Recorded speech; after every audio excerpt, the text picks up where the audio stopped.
तो स्वागत है आपका पाठशाला में। आज हम देखने वाले किरचॉफ्स के लॉज को। तो असल में किरचॉफ सर ने जो लॉज दिया था वो बेसिकली जो कॉम्प्लेक्स सर्किट्स होते हैं ना उस पर हमें सोल्यूशन निकालने के लिए बताया था। बेसिकली किरचॉफ सर का दो लॉ है, एक है आपका first law and second law. First law यानी हम बोलते हैं फर्स्ट लॉ, असल में इस जो फर्स्ट लॉ है इसका नाम है जाके आपका जंक्शन लॉ। इसको जंक्शन लॉ भी कहते हैं या फिर करंट लॉ कहते हैं। क्या कहते हैं? Current law. Done, current law भी कहते हैं। अब देखो, ये बहुत ही बेसिक सा एक लॉ है, बहुत ही बेसिक सा एक लॉ है। मान लो कि आपके पास एक पाइप है, ये पाइप में से 5 लीटर ऑफ वाटर आ रहा है, तो इसमें से कितना वाटर निकलेगा? 5 लीटर ऑफ वाटर आ रहा है, इसमें से 2 लीटर निकल गया, इसमें से 1 लीटर निकल गया, इसमें से एक और 2 लीटर निकल गया। तो याद करना, ये जो जंक्शन है ना, इस जंक्शन में क्या पानी वाटर क्या स्टोर हो रहा है? नहीं हो रहा है। इसका मतलब क्या है? अगर मैं बोलूँ 5 लीटर अंदर आया, 2 लीटर बाहर निकला, एक और 1 लीटर बाहर निकला, एक और 2 लीटर बाहर निकला, कितना आएगा? 0 आएगा ना। इस तरह के सम को क्या बोलते हैं? इनको बोलते हैं अलजेब्रिक सम, क्योंकि वेक्टर एडिशन तो है नहीं। डन है। तो फर्स्ट लॉ जो आपका जंक्शन लॉ होता है, एक किरचॉफ सर ने क्या बताया था कि at junction algebraic sum of current is equal to 0। डन, कि वहाँ पे करंट स्टोर नहीं होगा, जितना करंट आएगा उतना बाहर निकल जाएगा। यहाँ पे लीटर में मैंने वाटर फ्लो करवाया था, वहाँ पे चार्जेस फ्लो हो रहे हैं। दैट इज़ एट जंक्शन में जितने भी करंट आएंगे उनका सम 0 होगा। या फिर इसका एक और भी मतलब आप बोल सकते हो, जितने अमाउंट ऑफ पानी यहाँ पे आया था उतने अमाउंट ऑफ पानी भी निकलेगा। या फिर इन टर्म्स ऑफ चार्जेस, जितने अमाउंट ऑफ चार्जेस आए थे उतने अमाउंट ऑफ चार्जेस वहाँ पे निकल भी जाएगा। ठीक है, आप लॉ के टर्म पे इसको लिखने वाले हो, और के टर्म पे मैं समझाने के लिए बोल रहा हूँ कि एट जंक्शन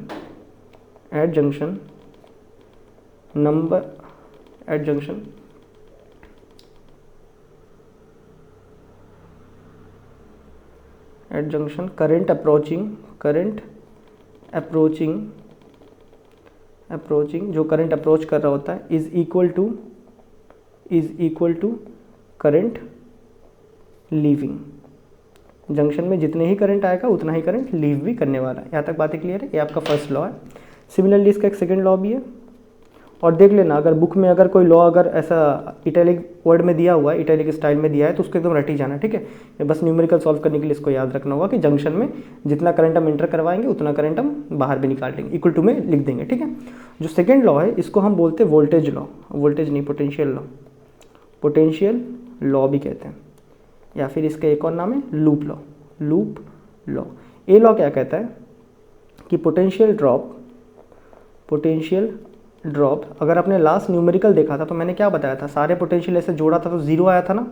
ये लॉ बस वही कहता है कि potential drop across a close loop is equal to 0। That is summation of all potential across a close loop is equal to 0। ये आपके पास सेकेंड लॉ है। ये बस दोनों ही लॉ है। ठीक है, यही बस इतना सा लॉ है। अब मैं यहाँ पे एक न्यूमेरिकल करने वाला हूँ, जो कि बहुत ध्यान से आप देखना, क्योंकि ये आपको ज़रूरत पड़ेगा। अगेन, लिखने का स्टेप आपको करना है, मैं यहाँ पे आपको बस न्यूमेरिकल को सॉल्व कैसे करना है वही समझा रहा हूँ। लिखते हुए समझाऊंगा तो बिल्कुल समझ नहीं आएगा। डन है। अब देखो, फर्स्ट स्टेप, 2 बैटरीज लगवा दिए, 2 पोटेंशियल लगवाया, तो करंट किस में से, तो करंट कहाँ फ्लो होगा? 2 बैटरी लगवाया तो करंट कहाँ फ्लो होगा? करंट कहाँ? हायर से लोअर पोटेंशियल फ्लो होता है। यहाँ 8 वोल्ट है, ठीक है, यहाँ 12 वोल्ट है, ज़्यादा पोटेंशियल कहाँ है? यहाँ ज़्यादा पोटेंशियल है, तो ये करंट ड्रॉ करवाएगा। ये ऐसे करंट नहीं फ्लो करवाएगा, पॉजिटिव टर्मिनल से, इसका भी पॉजिटिव ए वाला है, लेकिन फ्लो कौन करवाएगा? Higher potential to lower. तो हायर पोटेंशियल ए है तो ए करंट को फ्लो करवा रहा है। कितना करंट फ्लो हो रहा है नहीं बताया, तो मान लो कुछ आई अमाउंट ऑफ करंट फ्लो हो रहा है। अभी मैं किरचॉफ लॉ को यूज़ कर रहा हूँ। ठीक है, किरचॉफ लॉ को यूज़ कर रहा हूँ, उसके बाद दूसरे भी लगवाऊंगा। डन। अब देखना, a high amount of current flow हो रहा है। ये तो भाई सीरीज़ में सीधा आई इसमें से निकल रहा है, इसमें से जा रहा है, इसमें से भी आई फ्लो हो रहा है। ठीक है, क्योंकि ये तो इनफेक्टिव हो गया, क्योंकि बड़ा वाला यहाँ पे है, तो इसका भी कोई काम नहीं है, ऐसे बैठ रहेगा बेचारा। ये आई चल रहा है, यहाँ पे भी आई चल रहा है, यहाँ आया। ठीक है, यहाँ पे तो जंक्शन आ चुका है, करंट क्या स्प्लिट अप होगा, किस में? मान लो I1 एंड I2 में। एक जंक्शन आया, कितना करंट अंदर आया था? बाई जंक्शन लॉ लिख देता हूँ थोड़ा सा, by junction law junction law से कितना करंट अंदर आया था, आई अमाउंट ऑफ करंट अंदर आया, कितने में टूट गया बेचारा, I1 प्लस I2। डन। देखो किरचॉफ लॉ असल में कॉम्प्लेक्स प्रॉब्लम को सॉल्व करने के लिए यूज़ करते हैं, बट ये इटसेल्फ प्रॉब्लम को अच्छा खासा कॉम्प्लेक्स कर देता है। ठीक है, इसके लिए आपको बढ़िया से अलजेब्रा का नॉलेज होना चाहिए। ठीक है, अलजेब्रा मतलब वो पढ़े थे ना एलिमिनेशन मेथड वगैरह, उस तरह का बढ़िया नॉलेज होना चाहिए। डन। तो इसमें से I1 चल रहा है, फाइनली यहाँ पे I1 आ चुका है, यहाँ इसमें से I2 आ चुका है, फाइनली निकल के फिर I2 बन चुका है। तो अगर तुम यहाँ से भी लिखते हो, दैट इज इस जंक्शन में अगर देखो I1 plus I2 is equal to total amount of current I, सब जगह सेम है। ये तक बातें क्लियर है। डन। अब देखो तो जंक्शन लॉ को हमने लगा दिया, अब हमें लगाना है लूप लॉ। लूप लॉ में जो सबसे इंपॉर्टेंट बात है अभी मैं आपको बताने वाला हूँ, एकदम ध्यान से सुनना, एकदम ध्यान से। ठीक है, तो फर्स्ट आपको एक लूप लेना है। डन। आपको कोई भी एक लूप लेना है, तो इसके लिए मैं नेमिंग वगैरह फ़िलहाल तो कुछ नहीं कर रहा हूँ, नेमिंग वगैरह मैं फ़िलहाल कुछ नहीं कर रहा हूँ। डन। तो फिर और कॉम्प्लिकेट लगेगा देखने में। आपको कोई भी एक लूप लेना है, सपोज़ मैं ऐसा एक लूप लेने वाला हूँ, यहाँ से जाऊँगा, यहाँ से जाऊँगा, यहाँ से जाऊँगा, यहाँ से जाऊँगा, यहाँ से जाऊँगा, फिर यहाँ घूम के यहाँ आ जाऊँगा। ये मेरा एक लूप है। यहाँ तक बातें क्लियर है। इसको मैं लूप 1 बोलता हूँ। डन। इन लूप 1 याद रखना, करंट यहाँ से यहाँ फ्लो हो रहा है, तो करंट हायर से लोअर पोटेंशियल में फ्लो हो रहा है। आप जिस सिंबल को आप जब आप करंट के साथ मूव करोगे, आप करंट हो, ठीक है, जब आप करंट के साथ मूव करोगे आपके सामने जो भी सिंबल पहले आएगा, दैट इज़ हायर प्लस अगर पहले आया तो आप साइन प्लस में लिखोगे। डन। तो मैं यहाँ से मूव करना शुरू करता हूँ, मैं यहाँ से मूव करना शुरू करता हूँ करंट के साथ। तो मैं मूव कर रहा हूँ, पहले मेरे पास क्या आया, प्लस में आया, यहाँ से यहाँ करंट फ्लो हो रहा है, मतलब ये प्लस में है। 10 रेजिस्टेंस है, पोटेंशियल कितना है इसमें, फॉर्मूला लगाओ, V is equal to I amount of current flow हो रहा है, रेजिस्टेंस 10, तो I10। ठीक है, तो I10 है यहाँ पे। तो I10 क्या, प्लस में कि माइनस में, प्लस में लिखना है, क्यों, मैं प्लस में पहले इनकाउंटर कर रहा हूँ, दैट इज़ प्लस I10। यहाँ तक बातें क्लियर है।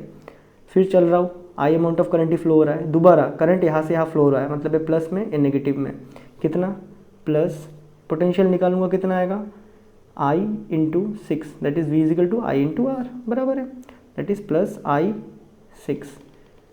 मूवमेंट जारी है, यहाँ आ गया है, बैटरी के सामने आ गया, बैटरी का कौन सा टर्मिनल को पहले टच कर रहा हूँ, पॉजिटिव टर्मिनल को, दैट इज़ पॉजिटिव 8 वोल्ट। चलना अपना जारी है, यहाँ चल रहा हूँ, अब यहाँ आ गया। डन। यहाँ आ गया, ए रेजिस्टर्स में आया, इस रेजिस्टर में कितना करंट फ्लो हो रहा है, I1 करंट फ्लो हो रहा है, कहाँ, यहाँ से यहाँ फ्लो हो रहा है, दैट इज़ पॉजिटिव, मैंने पहले टच किया, तो पॉजिटिव कितना 5I1। चलना जारी, यहाँ से आ रहा हूँ, यहाँ आया, कौन से टर्मिनल को पहले, जीरो टर्मिनल को, या फिर इसको नेगेटिव टर्मिनल बोलते हैं, तो नेगेटिव को पहले टच किया, तो -12 वोल्ट इज इक्वल टू 0। ये होता है आपका लूप लॉ। ये मैंने लगवा लिया लूप लॉ। डन। अब देखो, अभी बेसिकली लूप लॉ का यही दिक्कत है, आपको जितने लूप यहाँ पे बनते हैं उतने बनाने हैं। और कहाँ पे क्लोज लूप बन सकता है, यहाँ पे एक और क्लोज लूप बन सकता है, दिख रहा है ना, यहाँ पे एक और क्लोज लूप बन सकता है, इसको मैं रेट में से यूज़ करता हूँ, यहाँ पे एक और क्लोज लूप बन सकता है, इट इज़ लूप 2 मानते हैं। ठीक है, इन लूप 2। डन। लूप 2, तो लूप 2 में मैं यहाँ से यहाँ मूव करने वाला हूँ, तो मैं पहले यहाँ मूव कर रहा हूँ, यहाँ से यहाँ मूव कर रहा हूँ, मैंने एक रजिस्टर के अक्रॉस में आया, करंट यहाँ से यहाँ फ्लो हो रहा है, तो मतलब क्या है, मैं नेगेटिव पोटेंशियल से पॉजिटिव जा रहा हूँ, तो मैं नेगेटिव से पॉजिटिव जा रहा हूँ, तो नेगेटिव से पॉजिटिव, नेगेटिव, यहाँ पोटेंशियल कितना है, I1 करंट फ्लो हो रहा है, 5 ओम का रेजिस्टर है, that is V is equal to I into R, that is I1 into 5, वो भी नेगेटिव में। चलना जारी, यहाँ आया, यहाँ से जा रहा हूँ, यहाँ क्या है, करंट का ही डायरेक्शन है, मतलब मैं पॉजिटिव से नेगेटिव जा रहा हूँ, तो पॉजिटिव से नेगेटिव जा रहा हूँ। कितना पोटेंशियल ड्रॉप कर रहा है यहाँ पे, क्योंकि पोटेंशियल का लॉ है, लूप लॉ मतलब पोटेंशियल का लॉ, कितना 20 इंटू, दैट इज़ करंट कितना है, I2 into 20 is equal to 0। ये बातें क्लियर है। तो यहाँ से देखो मुझे एक अच्छा खासा रिलेशन मिल रहा है कि -I1 5 is equal to -I2 20, negative negative कटा, 5 4 20, तो I1 is equal to 4I2 आया। अभी इस इक्वेशन में मुझे क्या दिख रहा है, सब I या फिर 5 वोल्ट की ज़रूरत नहीं, वोल्ट को छोड़ दो, ठीक है, वोल्ट मत लिखो। तो यहाँ पे 5I1 है, अगर मैं इस I1 को कैसे भी कन्वर्ट कर लूँ इस I में, तो इक्वेशन ईजी बन जाएगा। मुझे I1 को किस में कन्वर्ट करना है, I में, I का रिलेशन I1 के साथ यहाँ है, मतलब अगर मैं I2 को in terms of I1 convert करूँ तो यहाँ से I1 में यहाँ सब्स्टिट्यूट कर सकता हूँ। यही सबसे कॉम्प्लिकेट पार्ट है आपका किरचॉफ लॉ का, ठीक है, कि ये जो सोचने वाला काम है ना, ये दिमाग ख़राब कर देता है। यानी हम आपको सोचना होगा और क्या कर सकते हैं। तो मैं यहाँ फिलहाल क्या सोच रहा हूँ कि यहाँ पे 5I1 है, डन है। अगर मैं इस I1 को I बना पाऊँ तो मेरा बात बन जाएगा। यहाँ I1 के साथ एक I2 है, इत्तेफाक से मेरे पास I2 का रिलेशन भी है। तो यहाँ से मैं I2 को लिखूँ तो क्या लिख सकता हूँ मैं, I1/4, I2 is equal to I1/4 लिखा जा सकता है। इसको अगर मैं यहाँ पे पुटअप करूँ तो क्या मैं लिख सकता हूँ, I इजिकल टू I1 जो है मेरा प्लस I2 के जगह में I1/4 लिखा जा सकता है आराम से। तो I is equal to 4I1 plus I1, LCM ले रहा हूँ, ठीक है, बाई 4। तो I इजिकल टू 5I1/4। तो मुझे यहाँ पे I1 रिप्लेस करना है। तो I1 कितना हो जाएगा, cross multiply 4I/5 is equal to I1। तो मुझे फाइनली I1 मिल चुका है इन टर्म्स ऑफ I, इस करंट के टर्म पे। सो यहाँ पे पुटअप करो। यहाँ पुटअप करो अभी, that is 10I plus 6I। ज़्यादातर टीचर इसको ना स्मॉल आई लिखना पसंद करते हैं क्योंकि वो लिखने में थोड़ा स्पीडी होता है। डन। 8 प्लस 5, I1 कितना आया था in terms of I, that is 4/5I, done है, माइनस 12 इजिकल टू 0। ये 5 कट जाएंगे, आपके पास फाइनली यहाँ पे कितना बचेगा, आपके पास फाइनली यहाँ बच जाएगा 10 प्लस 6 16। अच्छा, इसको एक और बार बढ़िया लिख देते, ठीक है, that is 10I plus 6I plus ये तो कट गया, तो 4I यहाँ बचा। नेगेटिव पोटेंशियल को वहाँ भेज रहा हूँ, सिंगल नंबर है, 12 वहाँ चल जाएगा, 8 वहाँ चल जाएगा, -8, डन है। तो 10 plus 6 16, 16 plus 4 20I is equal to 8 2 4, I think 8 9 10 11 12 4। तो आपके यहाँ से I कितना आ रहा है, 4/20। तो 4 5 से 20, 1/5 या फिर 0.2 एम्पेयर। तो इसमें से कितना करंट ड्रॉ किया जा रहा है, 0.2 एम्पेयर का करंट ड्रॉ हो रहा है। यही हमने निकालने बोला था कि करंट कितना ड्रॉ हो रहा है वो बताओ। तो ठीक है, ये हो गया आपके पास एक तरीका। ये प्योरली किस में है, किरचॉफ लॉ से है, ठीक है, ये प्योर किरचॉफ लॉ से है। अब देखो बेसिकली मेरा प्रेफरेंस हमेशा क्या रहा है, अगर आपको देख के पता चल रहा है, क्योंकि आपने इक्विवेलेंट रेजिस्टेंस पढ़ा है अभी, ठीक है, अगर आपको देख के पता चल रहा है कि आपको इक्विवेलेंट रेजिस्टेंस में कन्वर्ट कर सकते हो, यहाँ पे जैसे ये दो पैरेलल में था, यहाँ पे करंट डिवाइड हो रहा था तो पैरेलल में, तो इन दोनों को पहले ही कन्वर्ट कर दो, इक्विवेलेंट में लिख दो, ठीक है, तो थोड़ा इजी बन जाता है लॉ। अभी देखो फिर से मैं यही न्यूमेरिकल करवाऊंगा, इसमें मैं इक्विवेलेंट कैपेसिटेंस का मतलब बोलती इक्विवेलेंट रेजिस्टेंस का भी हेल्प लेने वाला हूँ। ये तो प्योर किरचॉफ लॉ से किया था। अभी देखो इसको तुम ऐसे भी कर सकते हो, तुम्हें अभी इक्विवेलेंट रेजिस्टेंस क्या है पता है, ठीक है। तो यहाँ पे देखो ये मेरा 12 वोल्ट का बैटरी, डन। तो करंट वेंट मैंने बनाया था तो सेम वही चल रहा है, ये चल रहा है। ये रेजिस्टेंस कितना था, 10 ओम का रेजिस्टेंस था, डन। अगर तुम दोनों को इकट्ठा यूज़ करोगे तब तुम्हारे लिए इजी रहेगा किरचॉफ लॉ यूज़ करना। अगर सिंगल सिंगल इस तरह प्योर मेथड में करोगे तब ये बहुत ज़्यादा कॉम्प्लिकेट होता है, डन है। ये बातें क्लियर है। फिर यहाँ से आ रहा है, आने के बाद यहाँ पे एक डिवीजन हो रहा है, क्या दिख रहा है हमें, यहाँ पे एक डिवीजन हो रहा है। यहाँ पे जो डिवीजन है इसको मैं यहाँ साइड में बना लेता हूँ क्योंकि मैं इक्विवेलेंट निकाल के डायरेक्ट लिख दूंगा। तो 5 ओम का यहाँ पे था, नीचे वाले में कितना था, 20 ओम का था। मैंने कैसे पता किया था, यहाँ पे पैरेलल में कनेक्शन है, करंट यहाँ से I आया था, I डिवाइड हो चुका था I1 I2 में, तो मुझे पता चल गया करंट डिवाइड हो रहा है, मतलब क्या है, वो क्या हो चुका है, पैरेलल में ये दोनों। इसके इक्विवेलेंट निकालेंगे, दैट इज़ REQ निकाल के डायरेक्टली आप पुटअप करेंगे लास्ट फॉर्मूले के जैसा, ठीक है। तो 1/5 1/20, तो REQ एलसीएम ले लो, कितना है 20 आ जाएगा एलसीएम। तो 5 4 ज़ा 20, तो 4 ऊपर मल्टीप्लाई, तो यहाँ पे 20 21, तो 1 बच गया। तो 1/REQ कितना आ रहा है आपके पास, 5/20, तो 5 4 ज़ा 20, तो REQ कितना आ जाएगा, रेसिप्रोकल REQ यहाँ 4 यहाँ, दैट इज़ 4 ओम का आ रहा है इक्विवेलेंट। तो यहाँ पे इक्विवेलेंट डाल दो सीधा, कितना है 4 ओम का इक्विवेलेंट है। जैसे इक्विवेलेंट हो गया अब तो करंट का कोई चक्कर ही नहीं, यहाँ से I अमाउंट ऑफ करंट निकल रहा था, सेम I यहाँ पे चल रहा है, यहाँ पे चल रहा है, यहाँ से भी सेम I चल रहा है, यहाँ से भी सेम I चल रहा है, यहाँ से भी सेम I चल रहा है, यहाँ से भी सेम I चल रहा है, कोई दिक्कत ही नहीं है। सीधा लगाओ अभी लूप लो, अभी सिंपल बन चुका है ना, सीधा भी लूप लो लगाओ, ये झंझट ही करना ही नहीं पड़ेगा, नहीं तो ये झंझट माथा पीछे होता है, टाइम खा जाता है, ठीक है, क्योंकि ये सोचने में तुमको आधा घंटा लग सकता है, या फिर तुम पूरा एग्जाम हॉल बैठ के सोच लोगे तब भी ये याद नहीं आएगा कि भाई किसको कहाँ पुटअप करे, बहुत ही क्लमजी हो जाता है, ठीक है। अगर दिख रहा है कि भाई कहीं पैरेलल में कॉम्बिनेशन है तो उसको सीधे सीरीज में कन्वर्ट करो, उसके बाद सीधा लूप लॉ अप्लाई करो, सीधा लूप लॉ अप्लाई करो, इंग्लिश वगैरह लिख लेना, इतना गंदा नहीं लिखना, थोड़ा लिख लेना। तो ये लूप लॉ लगाते हैं, ऐसे करके लूप लॉ लगाते हैं। डन, ये लूप 1 में लगा देंगे, एक ही लूप में आ जाएगा, पूरा तो भी सिंगल लूप ही है। डन, तो यहाँ से जाएंगे करंट के डायरेक्शन में जा रहे हैं, तो पॉजिटिव साइड, यहाँ से यहाँ करंट फ्लो हो रहा है, मतलब मैं पॉजिटिव साइड को पहले टच कर रहा हूँ, दैट इज़ +10। इस बार मैं छोटा आई लिखता हूँ, ठीक है, क्योंकि टीचर लोग छोटा आई लिखना पसंद करते हैं, 10I। ठीक है, एक 10I क्यों लिखा मैंने, वैसे पोटेंशियल का लॉ लगा रहा हूँ, ठीक है, तो I इंटू R 10I, ठीक है ना, बराबर।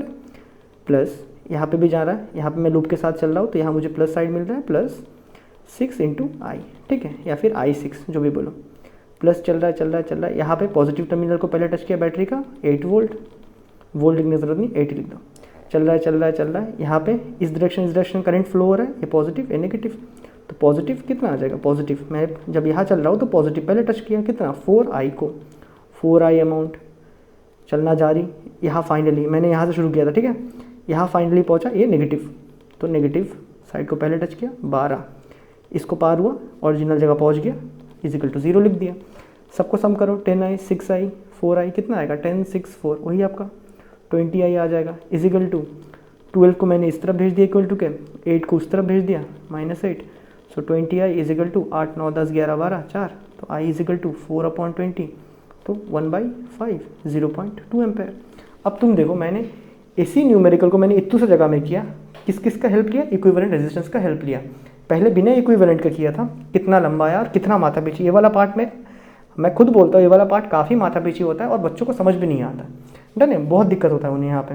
डन, तो अगर प्योर किरचॉफ लॉ यूज़ करना है तो ये करना होगा। अगर कहीं पे दिख जाए कि भाई पैरेलल में कॉम्बिनेशन है, उसको सीरीज़ में बनाओ, फाइनली लॉ लगाओ, आ जाएगा आपके पास ईजिली। डन है, तो ये था हमारा वीडियो किरचॉफ लॉ के ऊपर और इसके न्यूमेरिकल्स के साथ में कर दिए। तो मैं मिलता हूँ आपसे नेक्स्ट वीडियो में, तब तक के लिए गुड बाय।